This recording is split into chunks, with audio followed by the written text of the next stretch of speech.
ಶ್ರೀ ಗುರುಭ್ಯೋ ನಮಃ. ಶ್ರೀಮಾತ್ರೇ ನಮಃ. ರಾಮಾಯಣ ಅಯೋಧ್ಯಾಕಾಂಡ. ಕಳೆದ ಒಂದು ಸಂಚಿಕೆಯಲ್ಲಿ ಎಲ್ಲಿ ಮುಗಿಸಿದ್ವಿ ಅಂತಂತಂದರೆ ಶ್ರವಣಕುಮಾರ ಹಾಗೂ ಅವರ ತಂದೆ ತಾಯಿಯರ ಸಮಾಧಿ ಇರುವಂತಹ ಶ್ರೀ ದಶರಥ ರಾಮೇಶ್ವರ ವಜ್ರ ಗುಡ್ಡದ ನೆರಳೆ ಕೆರೆ ಹೊಸದುರ್ಗ ತಾಲೂಕಲ್ಲಿ ಇದೆ ಅಂತ ನಾನು ಹೇಳುವಂಥ ಕಥೆಯನ್ನು ಮುಗಿಸಿದ್ದೆ. ನಂತರ ಹೇಳ್ತಾರಂತೆ ದಶರಥ ಮಹಾರಾಜರು ತಮ್ಮ ಹಿಂದಿಂದೆಲ್ಲ ನೆನಪು ಮಾಡ್ಕೊಳ್ತಾ ಇದ್ದಾರಂತೆ. ಆಗ ಹೇಳ್ತಾರಂತೆ, ಈ ಪಾಪ ನನ್ನದು, ಆ ಶಾಪದಿಂದಲೇ ಕೌಸಲ್ಯ ಇವತ್ತು ನನ್ನ ಮಕ್ಕಳು, ನನ್ನ ಮಗ, ನನಗೆ ಪ್ರೀತಿಯಾಗಿರುವಂಥ ರಾಮ ದೂರ ಹೋಗಿದ್ದಾನೆ, ಲಕ್ಷ್ಮಣ ದೂರ ಹೋಗಿದ್ದಾನೆ ಅಂತ ದುಃಖ ಪಡ್ತಾ ಇದ್ದಾರಂತೆ. ಆಗ ಆ ಕುಮಾರ ಅಂತಂತಂದು ಆ ಪಾಪನೇ ನನಗೆ ಹಿಂದೆ ಏನು ಮಾಡ್ತಾ ಇದೆ, ಆ ಪಾಪವೇ ನನ್ನನ್ನು ಈ ಥರ ದುಃಖ, ಈ ಪರಿಸ್ಥಿತಿಗೆ ಕಾರಣ ಆಗಿದೆ ಅಂತ ಹೇಳ್ತಾರಂತೆ. ಆಗ ನನ್ನ ಕಿವಿ ಕೂಡ ಕೇಳಿಸ್ತಾ ಇಲ್ಲ, ನನ್ನ ಕಣ್ಣು ಕಾಣಿಸ್ತಾ ಇಲ್ಲ, ನನ್ನ ಜ್ಞಾಪಕ ಶಕ್ತಿ ಕಡಿಮೆ ಆಗ್ತಾ ಇದೆ, ನನಗೆಲ್ಲೋ ಭ್ರಾಂತಿ ಅಂತೆ ಇದೆ, ಯಾರೋ ದೂತರು ಬಂದುಬಿಟ್ಟು ನನ್ನ ಪ್ರಾಣವನ್ನು ಹೇಳ್ಕೊಂಡು ಹೋಗ್ತಾ ಇರೋ ಥರ ಅನ್ನಿಸ್ತಾ ಇದೆ.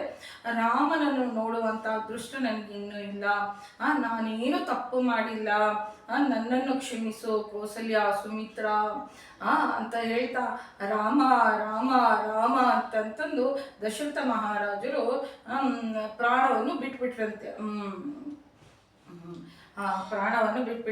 ಆಗ ದಶರಥ ಮಹಾರಾಜರು ಕೊನೆಯದಾಗಿ ತಾರಕ ಮಂತ್ರವಾಗಿರುವಂಥ ರಾಮನಾಮವನ್ನು ಹೇಳ್ತಾ ಪ್ರಾಣವನ್ನು ಬಿಟ್ಟಿರೋದಕ್ಕೆ, ಅಂದರೆ ದಶರಥ ಮಹಾರಾಜರು ರಾಮನನ್ನು ಎತ್ತಿರೋದಕ್ಕೂ ಒಂದು ಸಾರ್ಥಕವಾಗಿರುವಂಥ ಕೆಲಸ. ವಸಿಷ್ಠ ಮಹರ್ಷಿಗಳು ರಾಮ ರಾಮ ಅಂತ ಇಟ್ಟಿರೋದಕ್ಕೂ ಯಾವುದೇ ಒಂದು ಕಾರಣದಿಂದ, ಅದು ಮಗನ ಮೇಲೆ ಪ್ರೀತಿಯಿಂದ ಆಗಲಿ ಮತ್ತು ದುಃಖದಿಂದ ಆಗಲಿ, ಯಾವುದೋ ಒಂದು ಕಾರಣದಿಂದ ದೇವರ ನಾಮವನ್ನು ಕೊನೆ ಉಸಿರಲ್ಲಿ ಹೇಳ್ಕೊಳ್ತಾ ಹೋದರೆ, ಹೇಳಿ ಅವರ ಪ್ರಾಣವನ್ನು ಕೊನೆ ಉಸಿರನ್ನು ಬಿಟ್ಟಿದ್ದಾರೆ ಅಂತಂದರೆ ಅವ್ರಿಗೇನು ಪಾಪಶೇಷ ಅನ್ನುವಂಥದ್ದು ಇರೋದಿಲ್ಲ.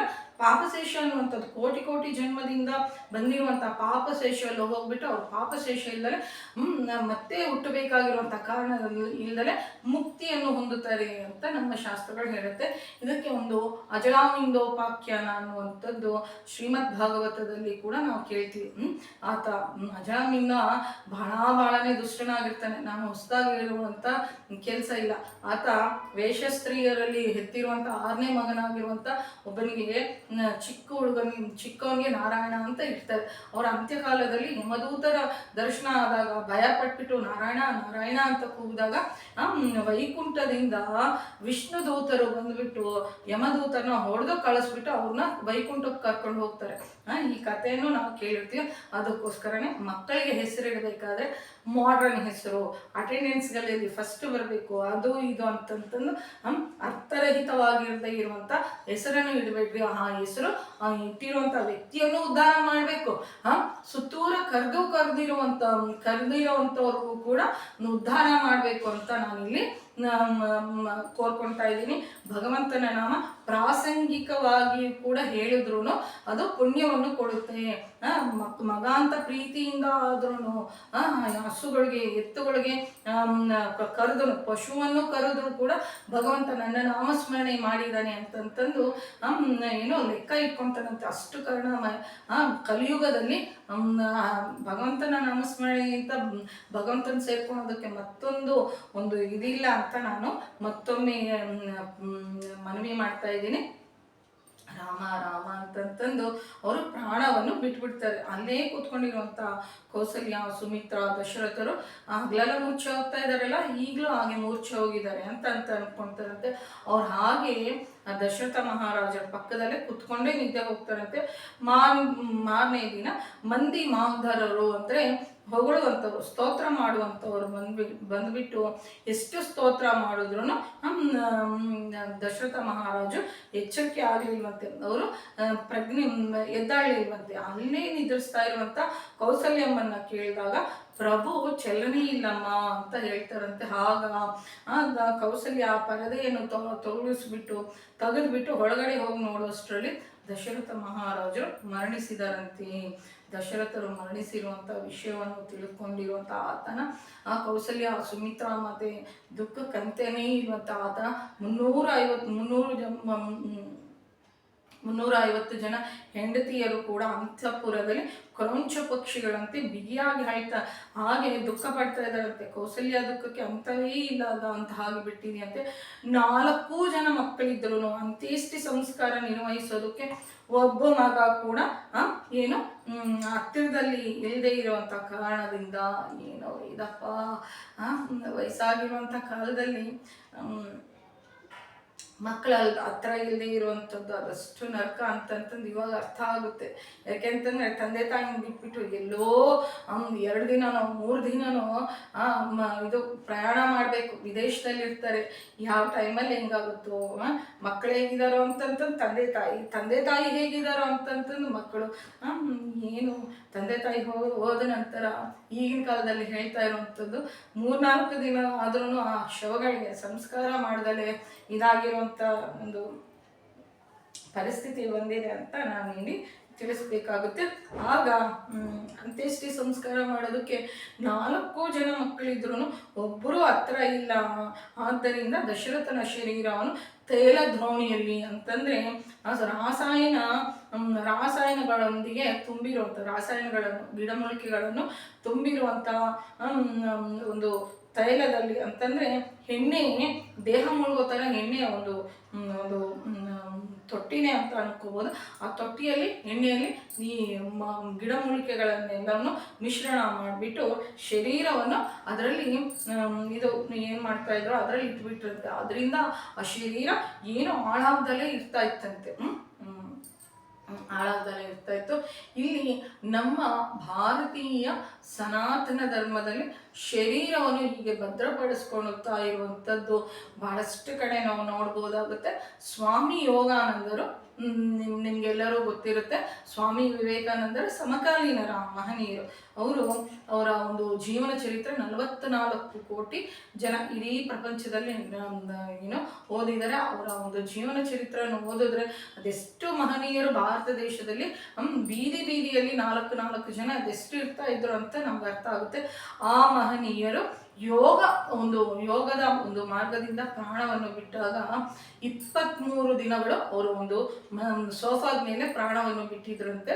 ಆ 23 ದಿನಗಳು ಯಾವುದೇ ಪೋಸ್ಟ್ ಮಾರ್ಟಮ್ ಇದರಲ್ಲಿ ಪ್ರಿಸರ್ವೇಟಿವ್ದಲ್ಲಿ ಇಲ್ದಾನೆ ಅವರು ಹೇಗೆ ಸತ್ತಿದ್ರೋ ಹಾಗೆ 23 ದಿನಗಳು ಆ ದೇಹ ಆಗಿತ್ತಂತೆ.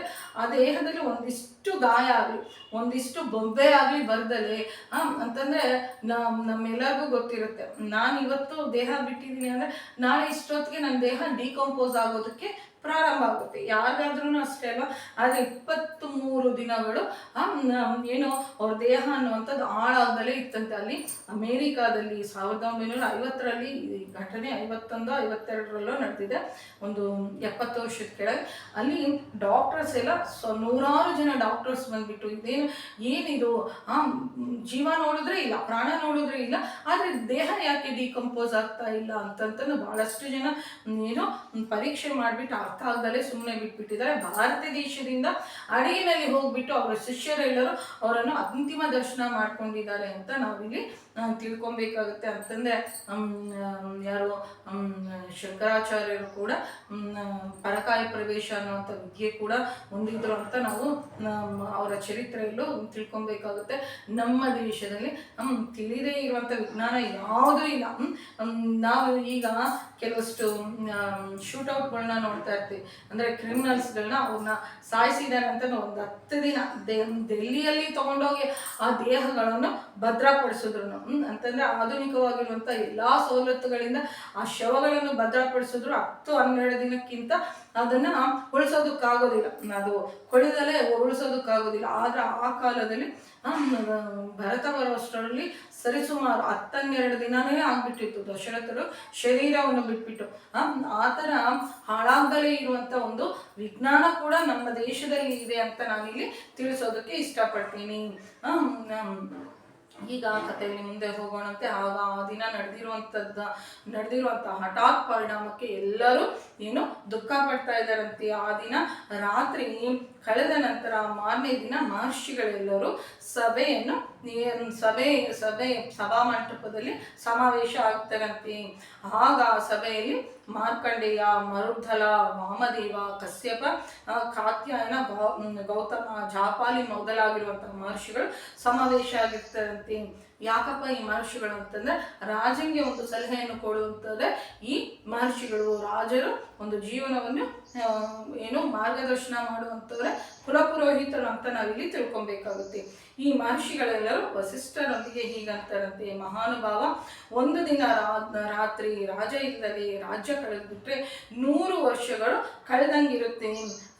ರಾಜ ಇಲ್ಲದೆ ರಾಜ್ಯ ಇರ್ಕೂಡ್ದು. ರಾಜ್ಯ ಇಲ್ಲದೆ ಇರುವಂಥ ರಾಜ್ಯದ ಮೇಲೆ ಒಂದು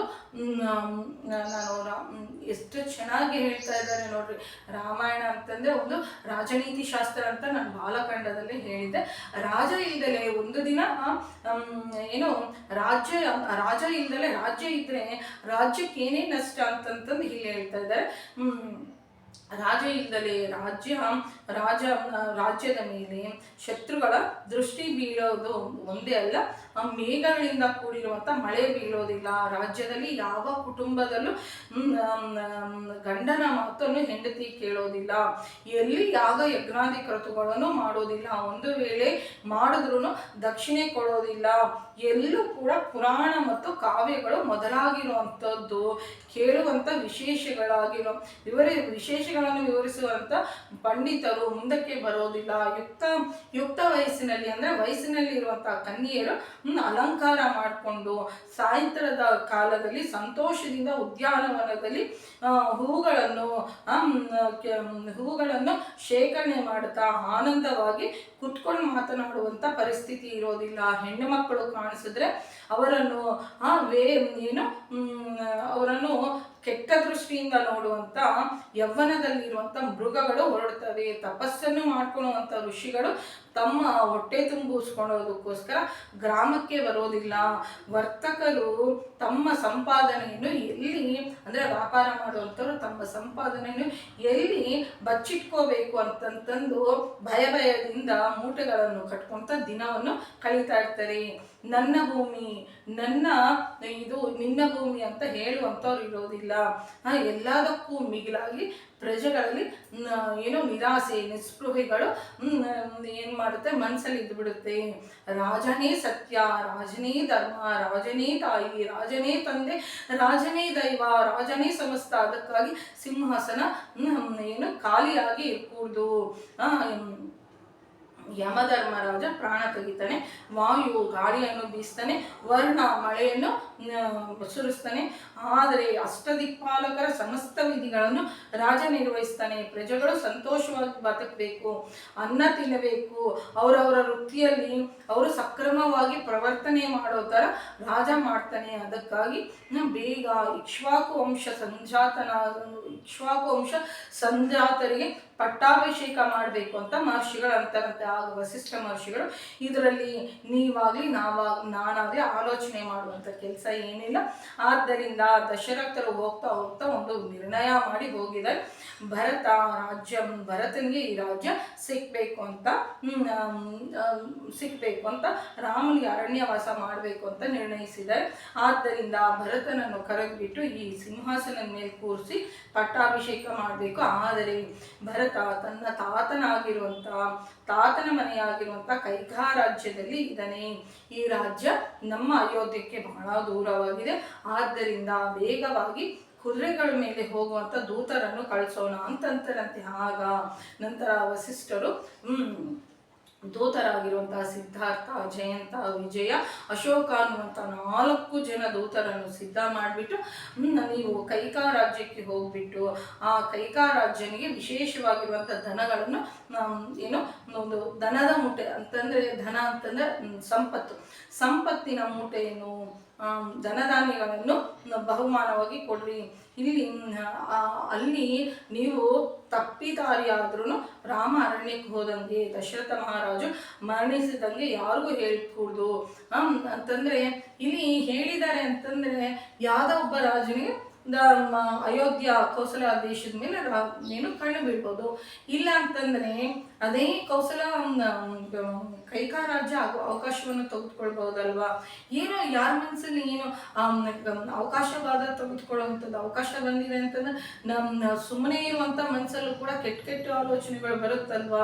ಅದಕ್ಕೋಸ್ಕರನೇ ವಸಿಷ್ಠ ಮಹರ್ಷಿಗಳು ಎಷ್ಟು ಮುಂದಾಲೋಚನೆಯಿಂದ ರಾಮ ಅರಣ್ಯಕ್ಕೆ ಹೋಗಿರೋದಾಗ್ಲಿ, ದಶರಥರು ಮರಣಿಸಿರೋದಾಗ್ಲಿ ಯಾರ ಹತ್ರ ಹೇಳ್ಕೂಡ್ದು, ಭರತನನ್ನು ನಾನು ಕುಶಲ ಕೇಳಿದ್ದೀನಿ ಅಂತ ಹೇಳು, ಒಂದು ಕ್ಷಣ ಕೂಡ ನೀನು ತಡ ಮಾಡಿದಲೆ ಅಯೋಧ್ಯದಿಂದ ಹೋಗಿ ಕೈಕಾ ರಾಜ್ಯವನ್ನು ಏನ್ ಮಾಡು ಸೇರ್ಕೋ ಅಂತ ಆಜ್ಞಾಪಿಸು.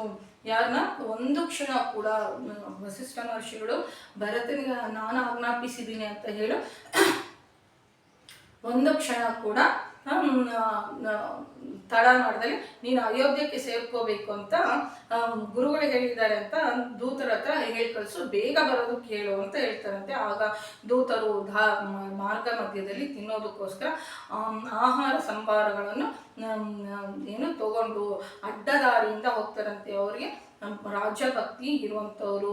ಅವರು ದಾರಿಯಲ್ಲಿ ಕಣ್ಣಿಗೆ ಆಕರ್ಷಿಸುವಂಥ ವಿಷಯಗಳು ಕಾಣಿಸಿದ್ರು ನಿಲ್ಲದಲೆ ಅವರು ಅಯೋಧ್ಯದಿಂದ ಪಶ್ಚಿಮದ ಕಡೆ ಹೊರಟುಬಿಟ್ಟು ಅಪರಾತ ಅನ್ನುವಂಥ ಪರ್ವತವನ್ನು ದಾಟ್ಬಿಟ್ಟು ಮಾಲಿನಿ ನದಿಯಿಂದ ಪ್ರಯಾಣ ಮಾಡಿ ಬಿಟ್ಟು ಪ್ರಲಂಬ ಪರ್ವತಕ್ಕೆ ಉತ್ತರದ ಕಡೆ ತಿರುಗಿಬಿಟ್ಟು ಅಲ್ಲಿಂದ ಪಶ್ಚಿಮಾಭಿಮುಖವಾಗಿ ಪ್ರಯಾಣ ಮಾಡಿ ಹಸ್ತಿನಾ ನಗರಕ್ಕೆ ಸಮೀಪಿಸ್ತಾರಂತೆ. ಅಲ್ಲಿ ಪ್ರವಹಿಸ್ತಾ ಇರುವಂತಹ ಗಂಗಾ ನದಿಯನ್ನು ದಾಟ್ಬಿಟ್ಟು ಮತ್ತೆ ಪಶ್ಚಿಮಾಭಿಮುಖವಾಗಿ ತಿರುಗಿಬಿಟ್ಟು ಅಲ್ಲಿಂದ ಕುರುದೇಶ ಇರುವಂತ ಜುಜಾಲ ಅನ್ನುವಂಥ ಗ್ರಾಮಕ್ಕೆ ಹೋಗಿ ಅಲ್ಲಿಂದ ಪಾಂಚಾಲ ಅನ್ನುವಂಥ ರಾಜ್ಯವನ್ನು ಸೇರ್ಕೊಂಡು ಶರದಂಡ ಅನ್ನುವಂಥ ನದಿಯನ್ನು ದಾಟ್ಬಿಟ್ಟು ಪಶ್ಚಿಮಾಭಿಮುಖವಾಗಿ ಪ್ರಯಾಣ ಮಾಡ್ತಾ ನಿಕೂಲ ವೃಕ್ಷ ಅನ್ನುವಂಥ ಒಂದು ದೊಡ್ಡ ವೃಕ್ಷವನ್ನು ಸೇರ್ಕೊಂಡು ಅಲ್ಲಿಂದ ಕುಳಿಂದಿ ಪಟ್ಟಣಕ್ಕೆ ಸೇರ್ಕೊಂಡು ಅಲ್ಲಿಂದ ಅಭಿಕಾನ ಅನ್ನುವಂಥ ಗ್ರಾಮಕ್ಕೆ ಸೇರ್ಕೊಂಡು ನಂತರ ಇಕ್ಷಿಮತಿ ನದಿಯನ್ನು ದಾಟ್ಕೊಂಡು ಬಾಹಿಲೀಕ ದೇಶವನ್ನು ತೆಗೆದುಕೊಂಡು ಅದರ ಮಧ್ಯದಿಂದ ಹೊರಟುಬಿಟ್ಟು ಸುಧಾಮ ಅನ್ನುವಂಥ ವಿಷ್ಣು ಪದವನ್ನು ಸೇರ್ಕೊಂಡು ಅಲ್ಲಿಂದ ವಿಪಾಶ ನದಿಯನ್ನು ದಾಟಿ ಶಾರ್ಮರಿ ವೃಕ್ಷ ಅನ್ನುವಂಥ ಒಂದು ದೊಡ್ಡ ಪ್ರಾಂತಕ್ಕೆ ಸೇರ್ಕೊಂಡು ಅಲ್ಲಿಂದ ಹೊರಟುಬಿಟ್ಟು ರಾತ್ರಿ ಗಿರಿರಾಜಪುರ ಕೈಕಾ ರಾಜ್ಯದ ರಾಜಧಾನಿ ಸೇರ್ಕೊಂತಾರೆ. ಬೆಳಕರಿತದಂಗೆ ಭರತನ ದರ್ಶನಕ್ಕೋಸ್ಕರ ಒಳಗಡೆ ಪ್ರವೇಶ ಮಾಡೋದಕ್ಕೋಸ್ಕರ ಒಳಗಡೆ ನಿಂತಿರ್ತಾರೆ ದೂತರು. ನಂತರ ಭರತನನ್ನು ಭೇಟಿಯಾಗಿರುವಂಥವರು ಏನೇನು ಹೇಳ್ತಾರೆ, ಕತೆ ಮುಂದೆ ಹೇಗೆ ಹೋಗುತ್ತೆ ಅಂತ ಮುಂದಿನ ಸಂಚಿಕೆಯಲ್ಲಿ ನಾನು ತಿಳಿಸೋದಕ್ಕೆ ಪ್ರಯತ್ನ ಮಾಡ್ತೀನಿ. ಜೈ ಶ್ರೀರಾಮ್. ಸದ್ಗುರುನಾಥ್ ಮಹಾರಾಜ್ ಕಿ ಜೈ. ನಮ್ಮ ಚಾನಲ್ ಇಷ್ಟ ಆಗಿದ್ರೆ ಸಬ್ಸ್ಕ್ರೈಬ್ ಮಾಡ್ಕೊಳ್ರಿ, ಶೇರ್ ಮಾಡಿ ಹಾಗೂ ಲೈಕ್ ಮಾಡಿ. ಜೈ ಶ್ರೀರಾಮ್.